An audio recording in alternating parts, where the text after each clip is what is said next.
In order to kill my own son, I deliberately took him hiking mountain climbing. When we reached the most dangerous spot, I decided to act. I slowly reached out to touch my son's backpack, but I couldn't bring myself to push him off the cliff. Because he was the son I had raised for 18 years, my heart ached. After much internal struggle, I finally made up my mind. The reason I was so cruel to him, because I had secretly read my son's diary, which detailed various brutal murder methods. What was even more terrifying was that the targets were all his classmates. After seeing these horrific contents, we couldn't accept it. I had thought my son was just an introverted child with no friends, but it turned out he harbored a demon inside him. He was just very skilled at hiding it. We had never suspected him before. At this point, I was convinced that my son was a potential murderer, but wife still preferred to believe that he was just joking and wouldn't actually do anything terrible. The next day, the teacher called us to the school. My son had been subjected to bullying at school. He didn't resist or tell the teacher at the time, but instead posted a message on a social media platform. The message stated that he would dismember the person and feed them to dogs. Every word was filled with violence and malice. The homeroom teacher believed he had a serious mental illness and decided to have my son take a leave of absence from school. I agreed immediately upon hearing this. Upon returning home,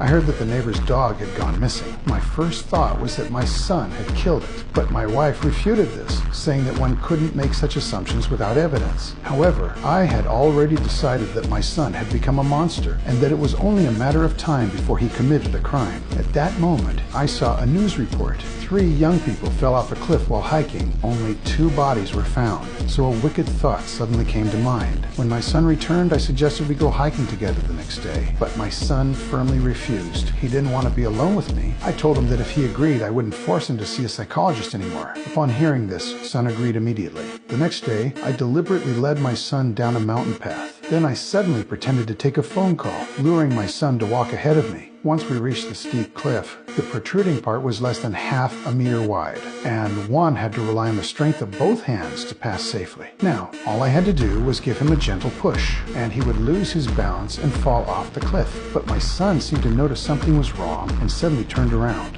What are you doing? Shouldn't I be the one asking you?